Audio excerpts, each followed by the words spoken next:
Գիտեք, շատ շնորհակալ եմ իրականում այս մեծ պատվի համար, շնորհակալ եմ Հովիկին, իր թանկագին կնոջը Նարային, իրոք մեծ օրհնություն են իմ համար, ես շատ շնորհակալ եմ, որ այսպիսի պատիվ ունեմ այստեղ ծառայելու, ասեմ, ինչ եկել եմ ինձ են ծառայում, ընենց օրհնված եմ, չեք պատկերացնի։ Ես հենց նոր աղոթքի մեջ կանգնած էի, ասում եմ Տեր Աստված, ինքան կուզեմ չվերջանա այսօր այս երկրպագությունը, այս հոգու շարժը, որովհետև երբ որ Աստված գալիս է, ոչ մի բան չես ուզում ոչ ասես, ուզում ես լռես ու իրան փառք տաս, խոնարհվես ու ծառայես իրան, խոնարհվես ու թույլ տաս Աստված փոխի քեզ, գիտեք շատ ժամանակ լռության մեջ Աստված այնքան մեծ գերբնական բաներ անում։ Շատ ժամանակ ուղղակի մենք այնքան ենք այս աշխարհի հետևից ընկած, որ չենք էլ հասնում լսենք թե Աստված ինչ է ասում։ Մենք անընդհատ ուզում ենք ասենք Աստված ջան, տուր տարբեր, ասա անեմ, ու այնքան ենք խոսում, չենք հասկանում, չենք կարող լսենք թե Աստված ինչ ասեց, որ անենք։ Աստված էլ ասում է, սիրելիս, մի րոպե որ սուս մնաս կլսես ինչ եմ ասում։ Դա իրականությունն է, բայց ցավոք սրտի աշխարհը այսօր խուլացել է։ Իսկ Աստծո ժողովուրդը պետքա բաց ականջներով լսեն Աստծո խոսքը։ Ամեն։ Ամեն Աստված օրհնի ձեզ սիրելիներս։ Եվս մեկ անգամ շնորհակալություն Հովիկ ջան։ Աստված թող օրհնի ձեզ, ձեր գործը, ձեր ընթացքը, մենք իրոք շատ ենք սիրում Հովիկին, շատ։ Ինքը մեր համար օրինակ է։ Ես ասել եմ ու ասելու եմ ու ելի կասեմ։ Մենք իրոք շատ ենք ուրախանում օրինակ մարդկանց, ովքեր որ կարող ես ասել, որ այո, իրոք ծառայա ու իրոք Քրիստոսի անունը բարձր պայող մարդ է։ Ամեն։ Ամեն։ Իմ անունը Մանվել է, ոնց արդեն հասկացաք, ապաշխարել եմ 2005 թվականին Մոսկվայում։ Ամուսնացել եմ մի քիչ ավելի շուտ։ Ունեմ 4 հատ երեխա, 2 տղա, 2 աղջիկ։ Մենք սաղ ընտանիքով ծառայության մեջ ենք։ Նույնպես ոնց որ բոլոր մարդիկ ունենում ենք դժվարություններ, ունենում ենք պարտություններ, բայց ոչ մի անգամ չենք նստել, չենք էլ ասել, վայ, ես ինչ եղավ։ Ամեն անգամ ասել ենք Տեր շնորհակալություն, որ դու ողորմած Աստված ես ու քո բարությանը չկա չափ ու սահման։ Էս էլ կանցնենք։ Ամեն։ Ամեն սիրելիներս, գիտեք, ես մի բան եմ մտածում, ասում եմ, ումա պետք է մարդը ով դժվարություն չի անցնում։ Ես չգիտեմ, դու ոնց կլսես այն մարդուն, ովքեր որ դու ոնց կկարողանաս այդ մարդու հետ կիսվես քո դժվարությունները, երբ որ ինքը իր կյանքում ոչ մի անգամ դժվարություն չի տեսել։ Դու ասում ես ինքը կասի, գիտես, ես շատ այդպես մարդկանց եմ տեսել, շատ մարդկանց։ Նստում են, կիսվում են մարդկանց հետ, իրենք կարան լինեն հոգեբաններ, կարան լինեն ճակերտավոր, ես չգիտեմ, օգնողներ, կարան լինեն շատ մեծ ծառայությունների մեջ դրված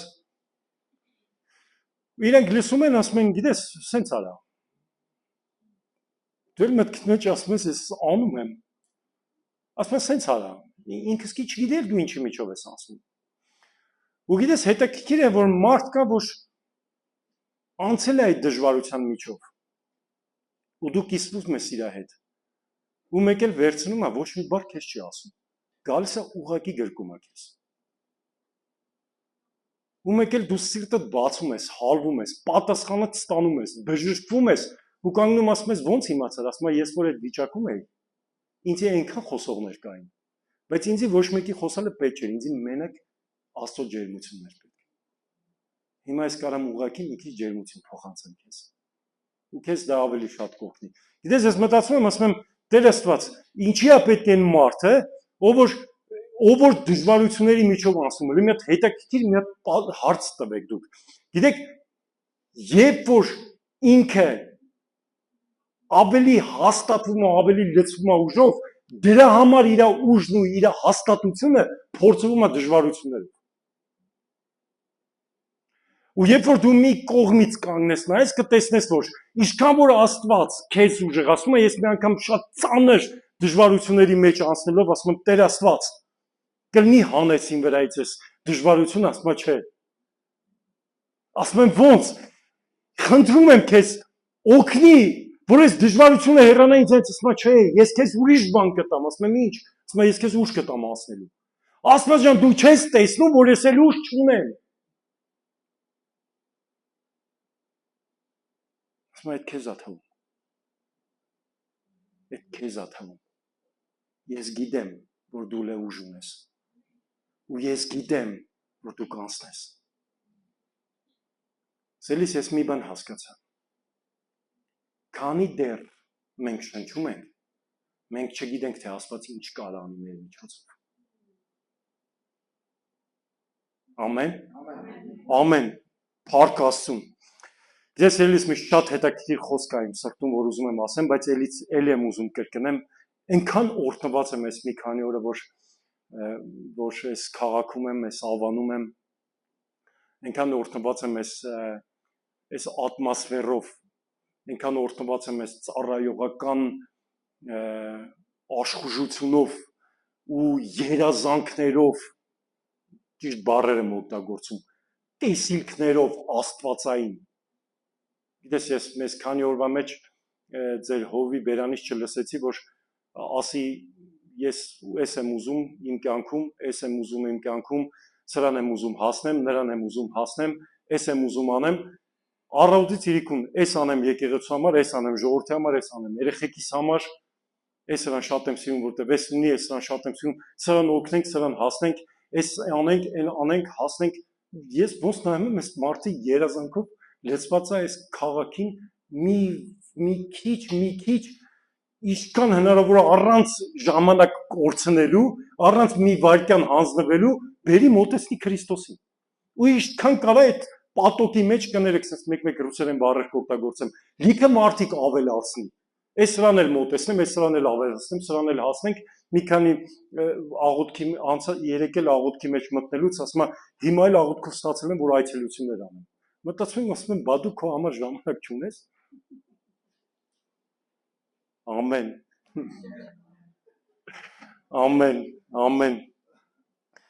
Գիտեք, Աստված կհոգա։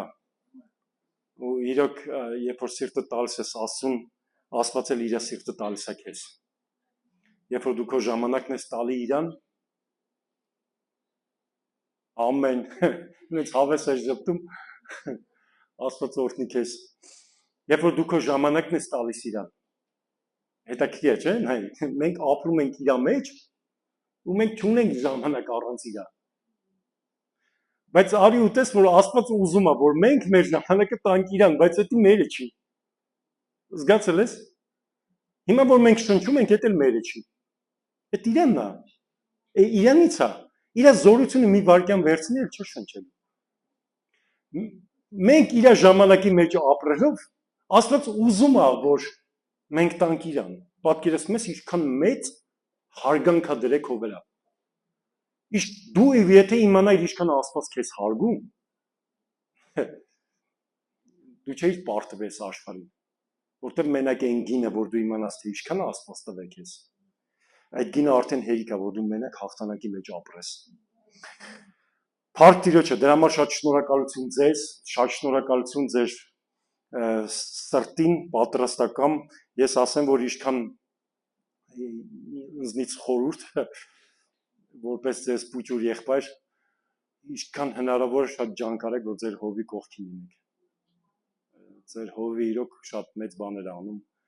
այս քաղաքի համար, ձեր համար, եկեղեցու համար, ու այդ ամեն ինչը իրան փառք բերելու համար չի։ Իրան փառք բերելու համար էր, հիմա ինքը իրան հանգստանում էր իր տեղերում կամ իր գործերով էր զբաղված։ Ամեն, ծերներս, մենք էլ պետք է գնահատենք։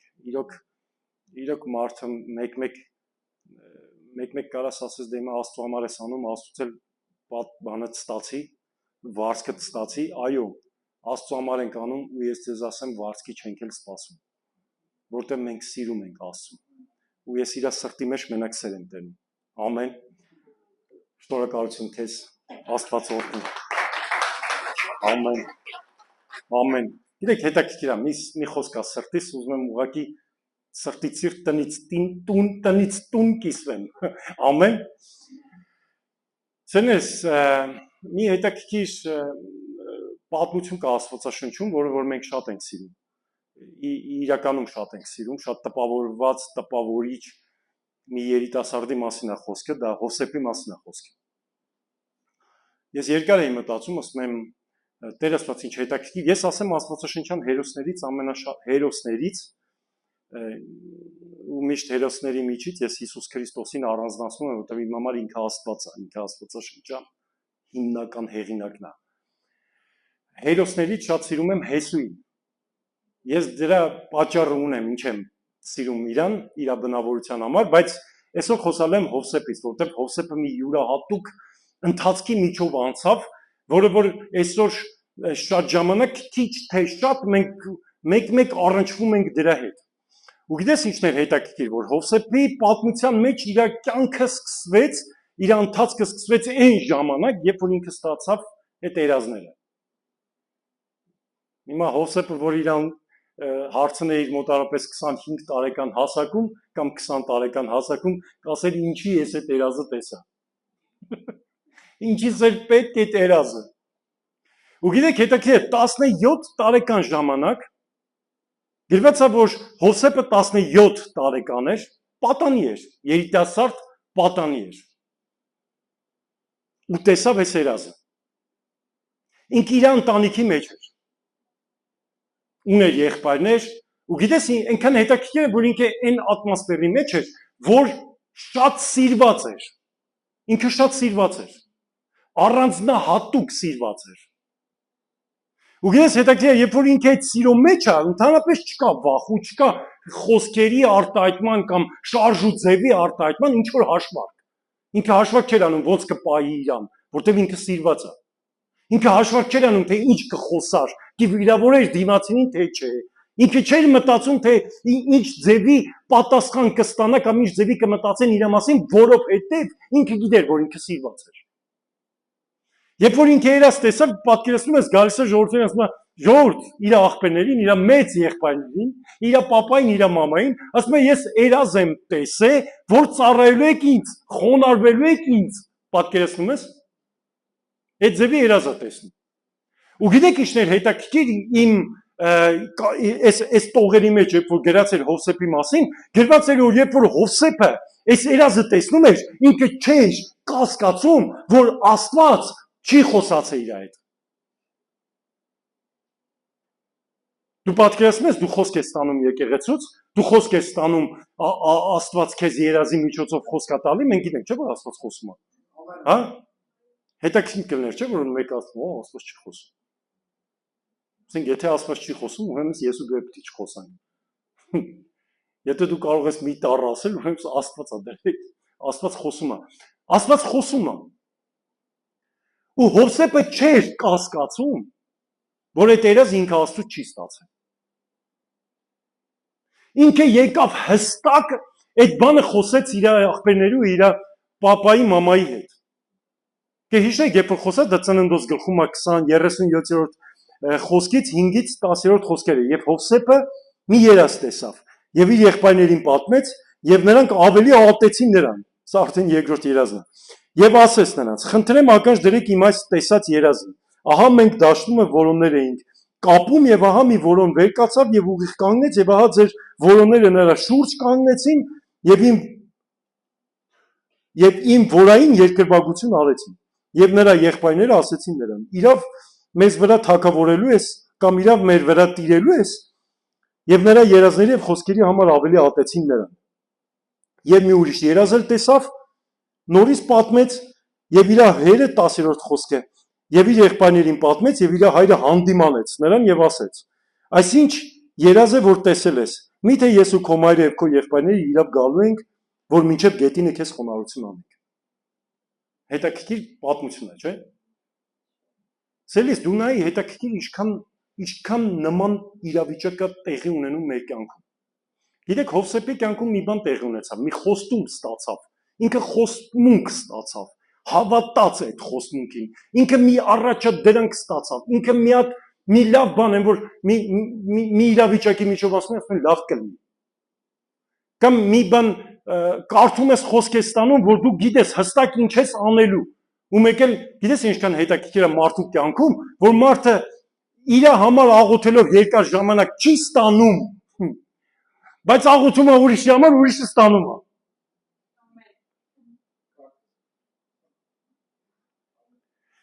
Գիտեք, այնքան հետաքրքիր է, որ Հովսեփը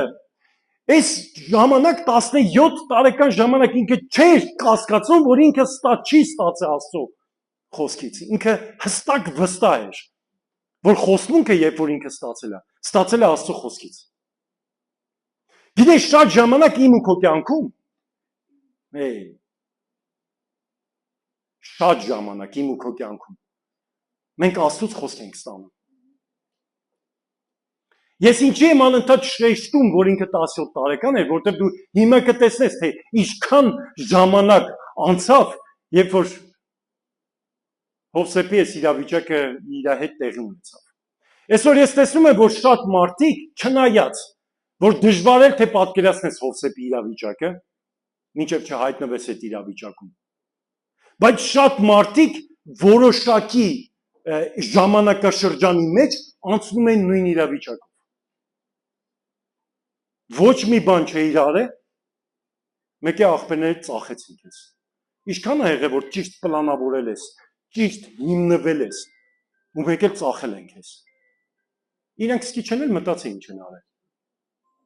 Ինչքան է եղել, որ դու ուզեցել ես, գիտես, ինչքան մարդիկ կան, որ իրանք այն հայրական ջերմությունը, ինչքան մարդիկ կան, որ այն հայրական սերը, ինչքան մարդիկ կան, որ հոգատարության տան, դու գիտեք տունը ինչ է նշանակում։ Տուն դա նշանակում է ապահովություն, ջերմություն,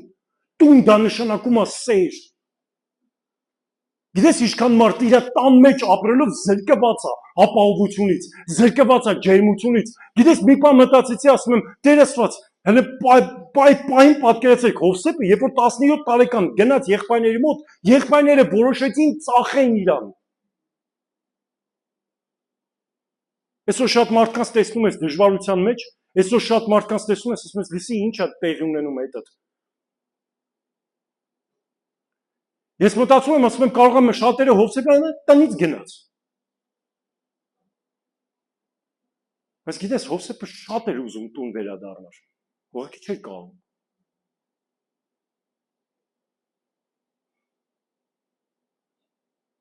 Իմ կյանքում ժամանակ կար։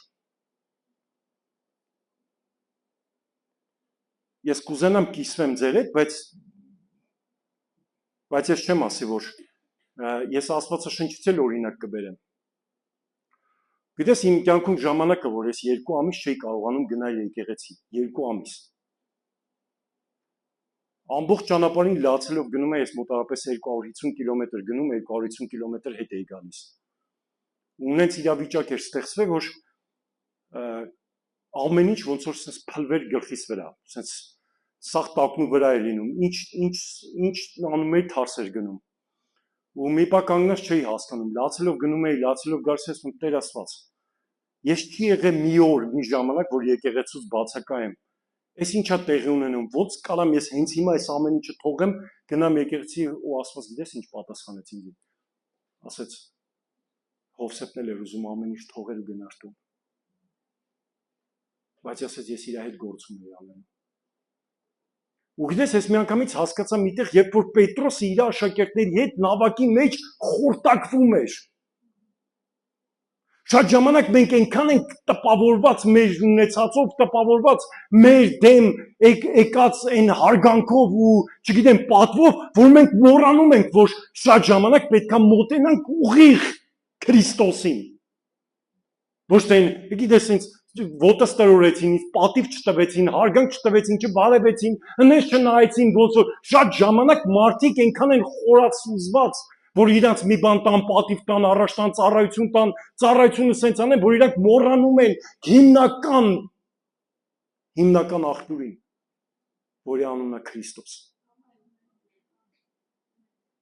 Գիտես, ես տեսա Աստվածաշնչի մեջ, որ Աստված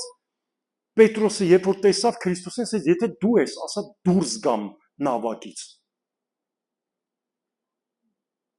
Շատ ժամանակ Աստված նավակից դուրս անում, որ հենց ուղիղ անելանելի, անհավատալի, քեզ չսպասված տեղերով հանդիպես Քրիստոսին։ Գիտես, նավակից դուրս գալ այնքան էլ հեշտ գործ չէր։ Այսօր ես հեշտ բաներից չեմ խոսում։ Ես լրիվ լիովին գիտակցում եմ, որ շատ ժամանակ ավելի քան դժվար է, քան թե պատկերացնելը։ Ու գիտես, այդ ամեն ինչը Քրիստոսը գիտի։ Ու իմ զարմացրեց, երբ որ 10 տարի Հովսեփը ծառայում էր Պետապրեսի տանը որպես ստրուկ։ Ստրկության էին, չէ՞, վաճառը իրան։ Ու ինձ զարմացրեց, երբ որ ինքը ուրախությունով վստահորեն ծառայում էր իր տիրոջը, ու գիտես ինչա գրված։ Գրված է, որ իր պատճառով, տեսեք, ես հիմա ինչ եմ խոսում, երբ որ ես վերնագիրը ասեմ, դու կհասկանաս, ինչքան կարևոր բաներից ենք մենք հիմա խոսում։ Ու ես ձեզ ասեմ, ես ավելին քան սպասումով եմ, քան դուք պատկերացնում եք։ Ես հենց հիմա որ խոսում եմ ու նույնպես սպասում եմ երկնքից խոսք։ Առաջինի իմ համար եմ խոսում։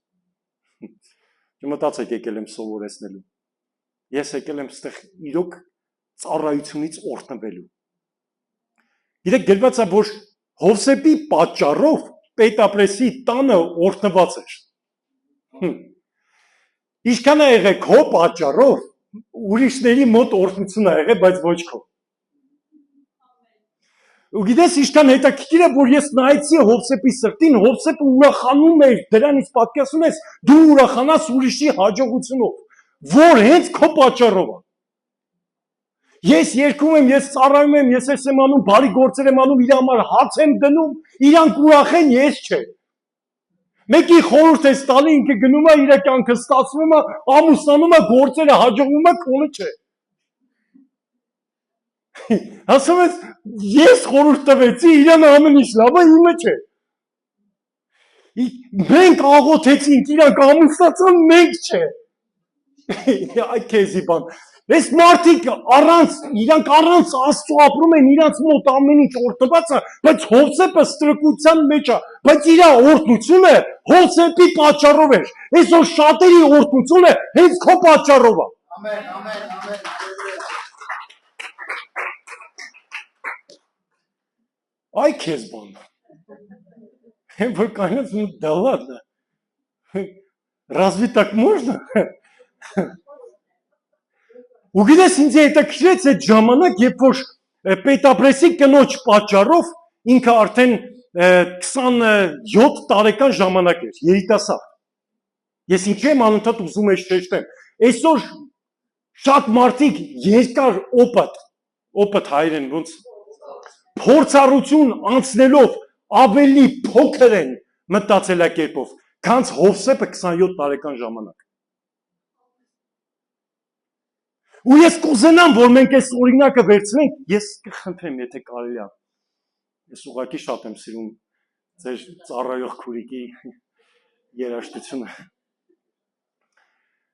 Ու շատ մեծ օպտ ունեցող մարդիկ շատ ժամանակ իրենց ավելի փոքր են պահում։ Բայց դու մտածում ես, ասում ես, դու իրանից բան ունեիր սովորելու։ Մեկ է տեսար կեսից հանձնվեց։ Այսօր գիտես ոնց են վերնագրել։ Նորից, ասա նորից չհանձնվեց։ Այսօր շատերը կասեն չհանձնվեց։ Բայց գիտես, երբ որ Հովսեփը 27 տարեկան էր, իրան մի հետաքրքիր բանի մեջ եկավ իր կյանքում։ Լսել ես sense արտահայտություն, դժվարությունից դժվարություն։ Շատերը ասում են դիմացի կհաղթես։ Դիմացի կանցնես։ Հիսուսի պատմության մեջ մենք տեսնում ենք, երբ որ ինքը անապատի մեջ էր, 40 օր ծոմի մեջ էր։ Ծոմից հետո պետք է գար հաղթանակը, չէ՞։ Դու ինչ ես սպասում։ Մենք բոլորը սպասում ենք, որ ծոմից հետո, երկար տանջանքից հետո, երկար կռիվից հետո պիտի գա հաղթանակը, բայց երկար կռիվից հետո փորձության մեջ, դժվարության մեջ եկա փորձությունը։ Այ քեզ բան։ Հովսեփի կյանքում 10 տարի հավատարիմ ստրուկ ծառայելու մեջ հավատարիմ մնա քո կյանքի մեջ։ Գիտեք ինչքան մարդկանց բերանից եմ լսել, որ ասում է արդար ապրել չի լինում։ Պետք է անպայման սխալ ապրես, պետք է անպայման էս անես, պետք է անպայման այն անես, որովհետև արդարների մոտ միշտ դժվար է։ Հովսեփը արդար ապրելուց հետո ընկավ բերդ։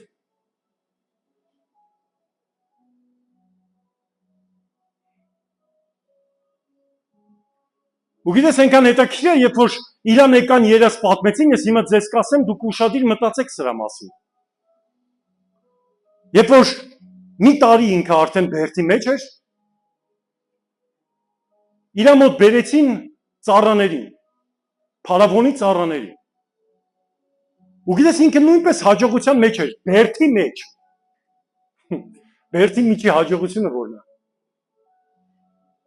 Այսօր քո կյանքը այնքան նման է բերդին շատերի։ Այնքան կուզեիր այդպես չլներ։ Այնքան կուզեիր այդ մութ ու խավարը քո կյանքում չլներ։ Այնքան կուզեիր այդ հողի, այդ նամշա, այդ հոտը քո շուրջը չգար։ Այնքան կուզեիր այդ գորշ մութ իրավիճակը քո կյանքում չլներ։ Հովսեփը հեչ ուրախել չէր ինքը իր բերդի մեջ։ Բայց գիտեք ինձ զարմացրեց, երբ որ ինքը խոսում էր, ինքը ոչ մի վատ բան չասեց իր աղբերների մասին։ Ասեց իրավ, որ երբ որ ես ծախվեցա եբրայցիների երկրից, ես այնտեղ մի բան չէի արել։ Ու պետապրեսի տանն էլ մի բան չէի արել, որ ստեղ հայտնվեցի։ Բայց պատկերացնում ես ինքը ոչ մի բad բան, ոչ իր աղբերների մասին ասեց, ոչ պետապրեսի կնոջ։ Այսօր ինձ ու քեզ առիթ տան, տաքսի կնոջ բնավորությունը Ռոզի։ Այսօր հələ դու ճիշտ որ եղար, վայ։ Ցելիս խոնար սիրտ ուներ, իր սպասելիքը երկնքից էր։ Ու գիտես, ես երբ որ նայեցի, ասում եմ Տեր Աստված, երբ որ այս մարդը 27 տարեկան, 29 տարեկան հասակում արդեն 28, ինքը կպած էր Քրիստոսին, կպած էր Աստծուն ու պատվիրանքներին, որը որ լսել էր մինչև 17 տարեկան ժամանակ։ Ինքը իր հորից էր լսել, պատմությունները իր պապերից։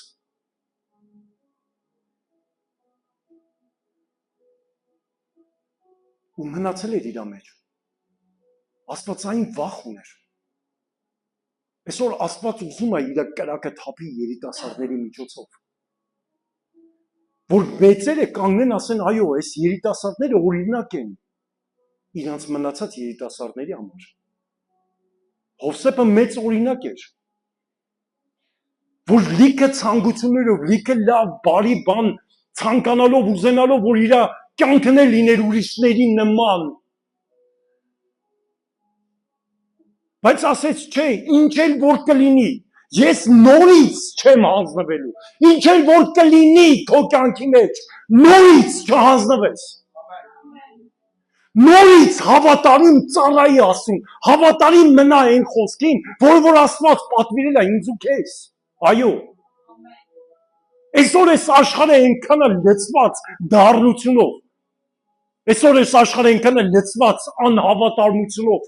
այնքան է լցված, այս աշխարհը այսօր այնքան է լցված ցավով։ Իսկ եթե ես ու դու էլ տրվենք, իսկ եթե ես ու դու էլ չունենանք ոչ դառնություն, ոչ ցավ, ոչ հիասթափություն, ոչ առիթ ներելու կամ չներելու, ոչ առիթ սիրելու կամ չսիրելու, ինչ ունես դառնացածին սովորացնելու, դու ինչ ունես ցավով մարդուն բժշկելու, դու ինչ ունես չներող մարդուն ներում խոսալու, ինչ ունենք խոսալու։ Շատերը կողից կանգնում ասում են, լսեք, հավատացյալները դուք որ հավատում եք ձեր Աստծուն, ինչ եք ես ինչի միջով անցնում։ Լսի, ուժեղներն են անցնում դժվարության միջով։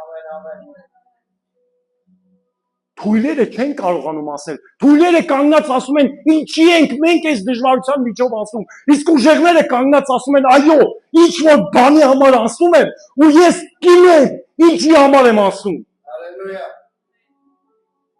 Պատկերացնում եք Քրիստոս ասեր, չէ, ես ձեր համար չեմ գալու։ Պատկերացնում եք Քրիստոս ասեր, ես այս ճանապարհով չեմ անցնելու։ Պատկերացնում եք Քրիստոս ասեր, այս ճանապարհը իմ համար չի, գնացեք դուք ձեր մուրներ, ձեր գլուխներ։ Քրիստոսը ընտրեց այդ ճանապարհը։ Ու դրա համար մինչև այսօր Քրիստոսի մասին խոսում ենք։ Ու մինչև Հավիտյան իր փառքի մասին խոսալու ենք, մինչև իր գալուստի օրը։ Երբ որ Քրիստոսը անցավ դժվարության ճանապարհով, այսօր ամեն անգամ երբ որ կանգնած ես տեսել եմ լիքը վկայություններ, դուք էլ եք տեսել լիքը վկայություններ, որ երբ որ Քրիստոսի անունը տալիս ես, դևերը փախնում ու հնազանդվում են։ Այսօր աշխարհիկները իրանց ջեբի հարցը չեն կարող լուծեն։ Իրանց ժլատության հարցը չեն կարող լուծեն։ Իրանց չներման հարցը չեն կարող լուծեն։ Իսկ աշխարհիկները իրանց ամոթի հարցը չեն կարող լուծեն։ Մենք քրիստոնյա ազգ ենք, աստվածապաշտ ազգ ենք, բայց առանց Հիսուսի։ Չկա աստվածապաշտություն առանց Քրիստոսի։ Աստվածաշունչն ասում չկա ոչ մի դուռ։ Միակ դուռը դա Քրիստոսն է։ Իսկ Քրիստոսը ուզեց, որ ուժեղները անցնեն իր ճանապարհով, որտեղ ասեց մեղա ճանապարհը ու ցավոտ։ Ես սենց կասեմ։ Ցավոտ է ճանապարհը։ Ու ես երբ որ ես նայում էի Հովսեփին, երբ որ եկան այդ երկու տղեն, ես հիմա ուշադիր եղեք, ամենակարևորը ինչ որ իմ սրտին դրվել է, երբ որ այս երկու տղեն իր երազները պատմեցին, Հովսեփը կարար ասել, ես այդ երազները չեմ մեկնելու։ Դու պատկերացնես, որ Հովսեփը հիասքապված լիներ 11 տարվա ընթացքում չիրականացած իր երազները, այսօր ինչքան բաներ ես դու հրճակ է, խոսած է, աղոթ է, ասել ես, քո կյանքում չի եղել, բայց ուրիշների կյանքում եղել է։ Քո ընտանիքում շատ ցավալի իրավիճակ է, բայց դու ուրիշի ընտանիքում պետք է խոսաս նույն բանի մասին։ Ու դու ասում ես իմ ընտանիքում նույն խնդիրն է, ես ոնց իր ընտանիքի մասին խոսամ։ Հովսեփ ասում է իմ տեսած երազները հենց չեն իրականացել։ Ես ոնց իրանց երազները մեկնեմ։ Այո, նորից չհանձնվես, խոսա։ Ծառայի։ Պատկերացնես Հովսեփ ասել, ես այսքան ծառայել եմ, չեմ տեսել օրդություն, ոնց իրան ասեմ մտի ծառայության մեջ։ Այո, մտի։ Այո, խոսա։ Ես այսքան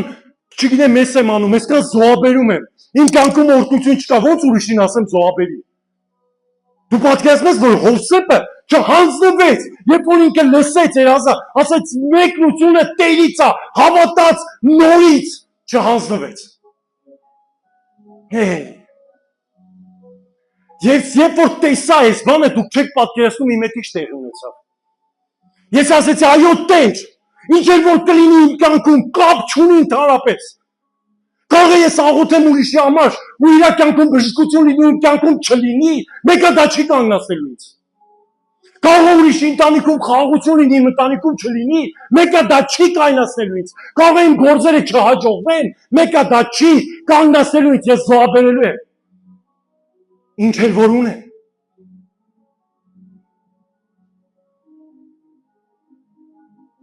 Գիտես էլի շատ ժամանակ Աստված քո հետ խոսալու համար քեզ կտրում ամեն ինչից։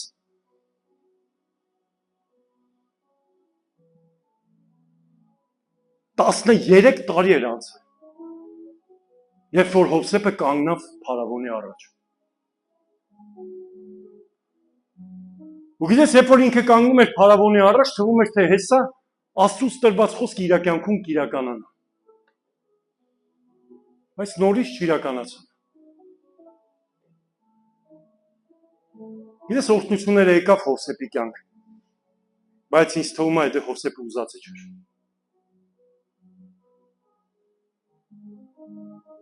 Հովսեփը փարավոնի Եգիպտոս երկրի երկրորդ մարդն էր, բայց ոչ իր հոր սերը, ոչ իր հարազատներին,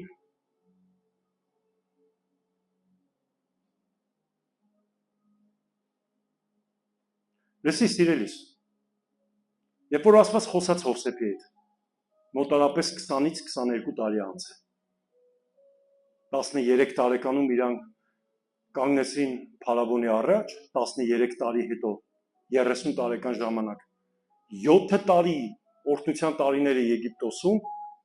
եւ հետո գրվածա, որ երբ որ Հովսեփը իր աղբերներին ասեք, իմ հորը ասեք, դեռ 5 տարի էլ մնացել է, այսինքն 2 տարի էլ ծանրություն էր անցնում, 20-ից 22 տարի, դու կարող ես պատկերացնել, 20-ից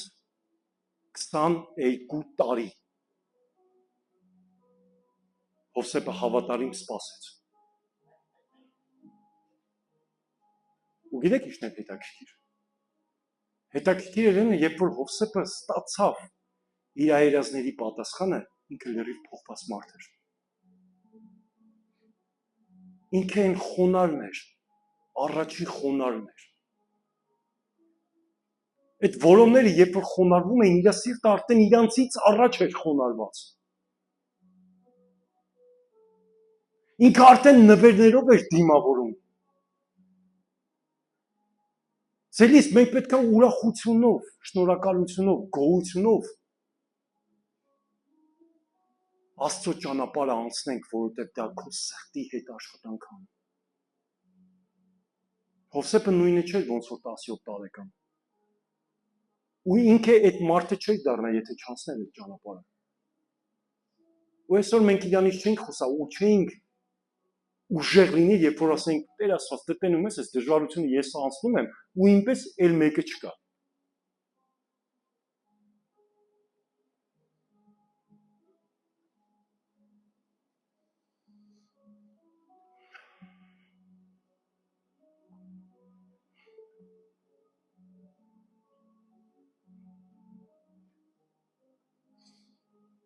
Երկրորդ Կորինթացիս 4-րդ գլխի 6-ից 10։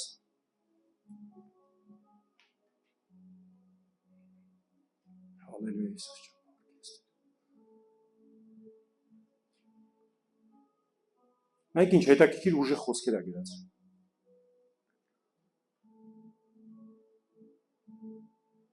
Որովհետև Աստված որ ասեց, թե խավարիցը լույս ծագի,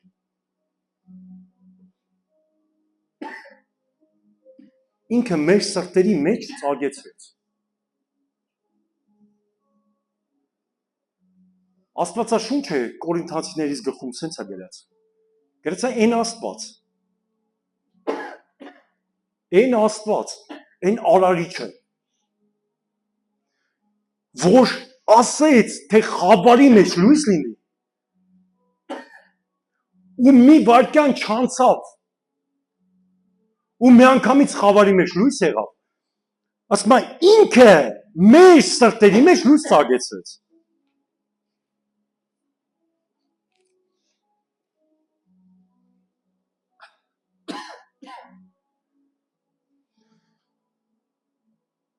Աստծո փառքի գիտությունը, լուսավորությունը տալու համար Քրիստոս Հիսուսի դեմքումը։ Պատկերացնում եք ինչա գրած։ Աստծո փառքի գիտությունը, լուսավորությունը տալու համար Քրիստոս Հիսուսի դեմքումը։ Այսինքն այդ լույսը, որ ծագեցրեց, այդ խոսքը, որ միանգամից արարեց, այդ լույսը ասում է ձեր մեջ է ու ինքը Քրիստոսի դեմքում է։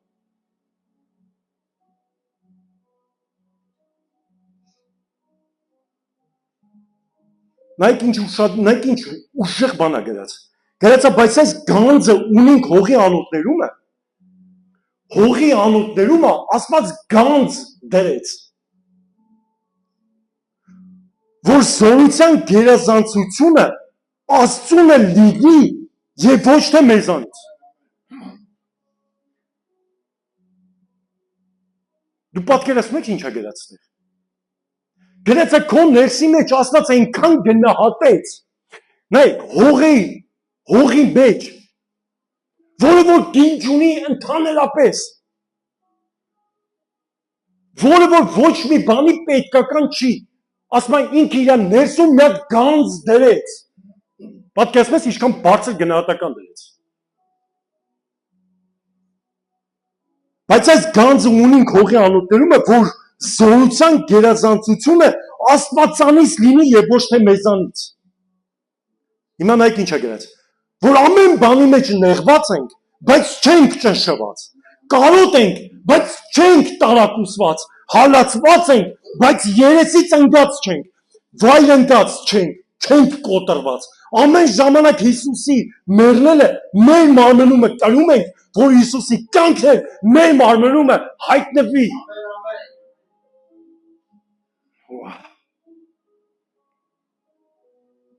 Աստված իմ ու քո մեջ գանձ դրեց։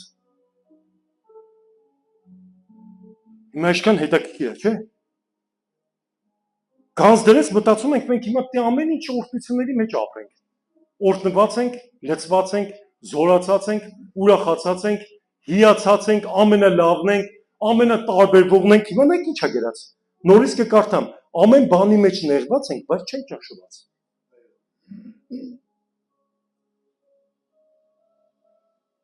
Այսօր մի լացի քո նեղություններից։ Նեղությունները չեն ճնշում քեզ։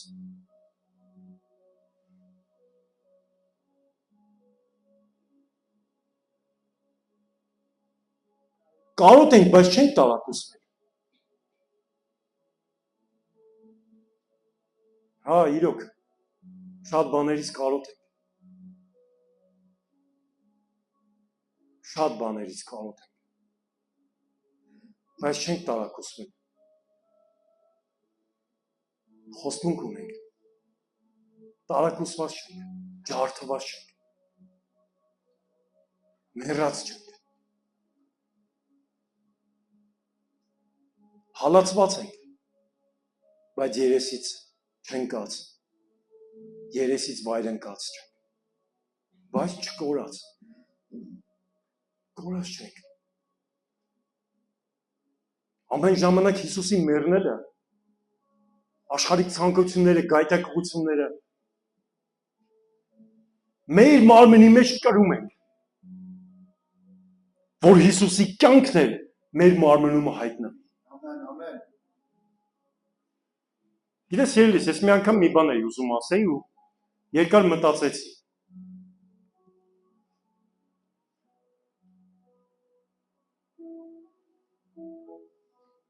Շատերի մոտ գիտեք իր կյանքը նման է Տիտանիկի։ Շատ նման է։ Ես մի անգամ իմ ընկերները զանգեցին, մեր եղբայրներից զանգում էին, հարցրեցին, մանվել եղբայր ոնց ես, լավ եմ, ինչ ես անում, ասում եմ Լեոյի հետ կոֆե եմ խմում։ Լեոն ով է, Տիտանիկի Լեոն։ Ցելիս հիմա ես քեզ ասեմ։ Գիտես ինչի հնարավոր չի Տիտանիկին ընդեղից հանել, որտեղ ճնշումը շատ մեծ է։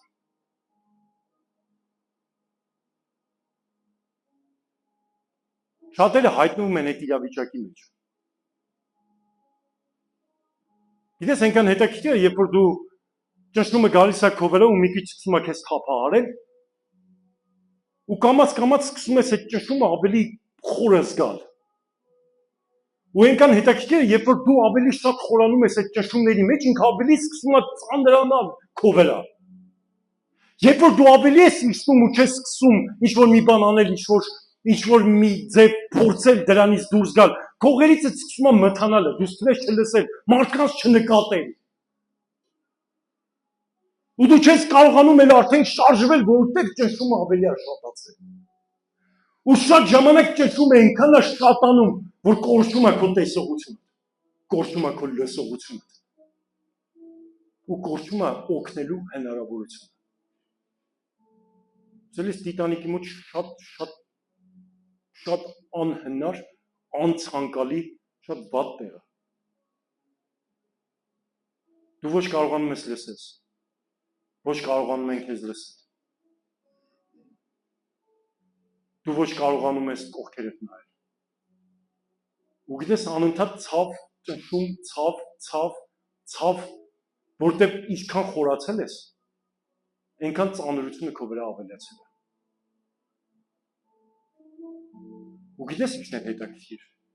Աստված մի կամած խոսած հետս։ Ասես գիտես ինչ է Տիտանիկին անհնար ընդերից հանել։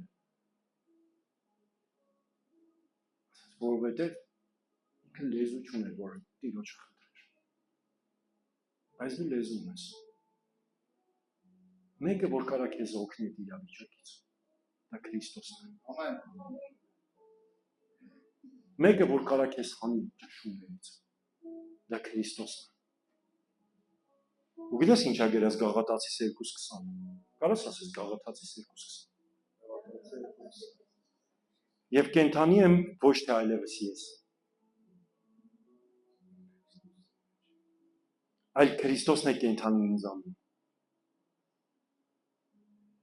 Եվ ինչ որ հիմա կենթանի եմ մարմնում, Աստծո որդու հավատքովն եմ կենթանի, որ ինձ սիրեց եւ իր անձը իմ համար մատնեց։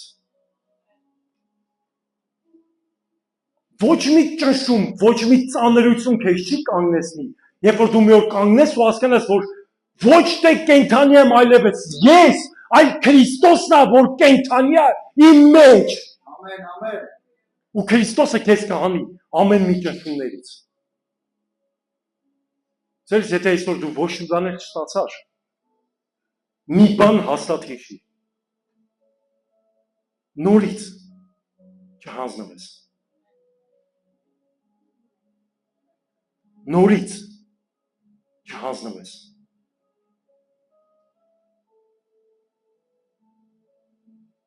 Որտեղ կենթանի եմ այլևս ոչ թե ես, այլ կենթանի է Քրիստոսը, որ ապրեց իմ մեջ, որ ապրում է քո մեջ։ Ու հենց այդ Քրիստոսն էլ քեզ կհանի ճնշումներից։ Ամեն։